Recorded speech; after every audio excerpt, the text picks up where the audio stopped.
तुम्हें क्या लगता है कि कॉन्फिडेंस कब आता है? जब तुम अच्छे दिखोगे, जब तुम अच्छे से बात कर पाओगे, या जब तुम्हारे पास बहुत सारा पैसा होगा? मैं सच बता रहा हूँ, तुम्हारी ये सोच के कारण ही तुम कॉन्फिडेंट नहीं बन पा रहे। तुम वेट कर रहे हो कि किसी दिन मेरे अंदर कॉन्फिडेंस आएगा और मैं कॉन्फिडेंट बन जाऊंगा, और ये कभी नहीं होने वाला। और एक बात मैं क्लियर कर देता हूँ कि मैं गारंटी लेता हूँ, इस वीडियो को अगर तुमने एंड तक देख लिया तो तुम्हें वो चीज़ समझ आ जाएगी जिस कारण 90% लोग कॉन्फिडेंट नहीं बन पा रहे।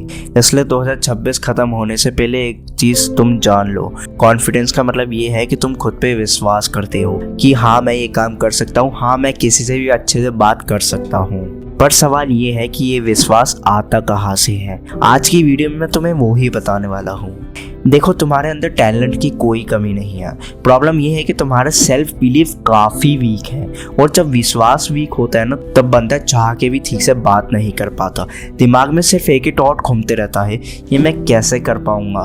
अगर आज मैं तुमसे ठीक से बात कर पा रहा हूँ तो इसका मतलब ये नहीं कि मैं कॉन्फिडेंट शुरू से था। भाई, मुझे कंटेंट क्रिएशन में 5 साल लग गए, 3 से ज़्यादा मैं चैनल बना के डिलीट भी कर दिया हूँ, तब जाके मेरे अंदर शायद थोड़ा बहुत कॉन्फिडेंट आया होगा। पर प्रॉब्लम ये है कि ज़्यादातर लोग सोचते हैं कि जब मैं कॉन्फिडेंट फील करूँगा तब मैं अपना काम स्टार्ट करूँगा। अब एक सिंपल एग्जांपल लो, जब तुमने पहली बार साइकिल चलानी सीखी थी तो तुम क्या उस दिन कॉन्फिडेंट थे? नहीं।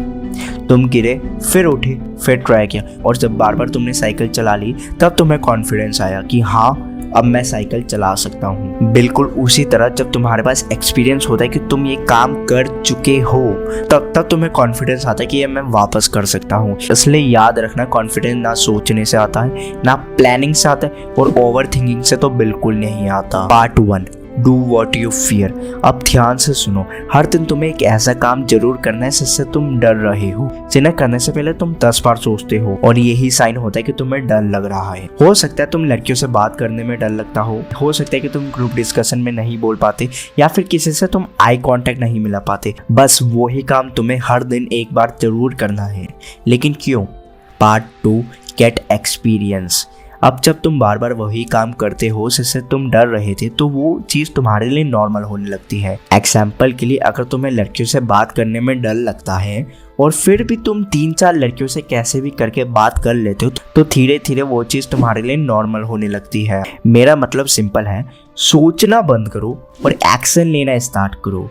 किसी से बात करनी है तो बिना सोचे जाओ और उससे बात करो। जब तुम्हारा दिमाग देखेगा कि यार इतना बड़ा स्टेप मैं ले चुका हूँ, तो आप खुद कॉन्फिडेंस फील करोगे। और एक बात, अगर तुमने अपनी लाइफ में कभी भी डर के बावजूद कोई स्टेप लिया है तो कमेंट पे लिख दो किस चीज़ का डर था और तुमने फिर भी कैसे वो स्टेप लिया।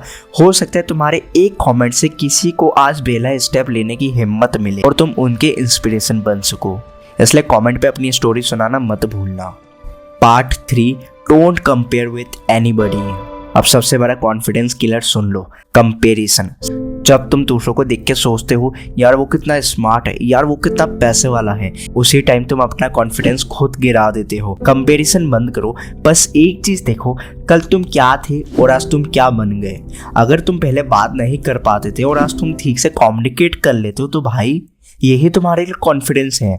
तुम किसी और की लाइफ से खुद को क्यों कंपेयर कर रहे हो? Part 4, overcome over thinking. अब ओवर थिंकिंग वाली बात ध्यान से समझ। कॉन्फिडेंस का सबसे बड़ा दुश्मन डर नहीं होता, कॉन्फिडेंस का सबसे बड़ा दुश्मन होता है ओवर थिंकिंग। जब तुम ओवर थिंक करते हो तो तुम एक्शन लेने से ही पहले अपने दिमाग में 10 फेलियर क्रिएट कर लेते हो, और जब एक्सपीरियंस नहीं मिलता तो कॉन्फिडेंस भी नहीं बन पाता। जब तुम सोचते नहीं, डायरेक्ट एक्शन लेना स्टार्ट करते हो, तो तुम्हारे दिमाग को एक प्रूफ मिलता है, देखा मैं कर सकता हूँ। पर जब तुम सिर्फ सोचते रहते हो, इसलिए तुम्हारे दिमाग में एक डाउट आ जाता है कि शायद ये काम मुझसे नहीं हो पाएगा। इसलिए कॉन्फिडेंस कभी भी प्लानिंग से नहीं आता। कॉन्फिडेंस तब आता है जब तुम्हारा दिमाग याद करता है कि तुम पहले ही मुश्किल सिचुएशन से निकल चुके हो। इसलिए इस ओवर थिंकिंग जैसी बीमारी को जड़ से खत्म कर दो, और उसके लिए आप मेरी इस वीडियो को देख सकते हो जो आपको प्रैक्टिकल टिप्स देगी to overcome your over thinking. Now let's come on this video.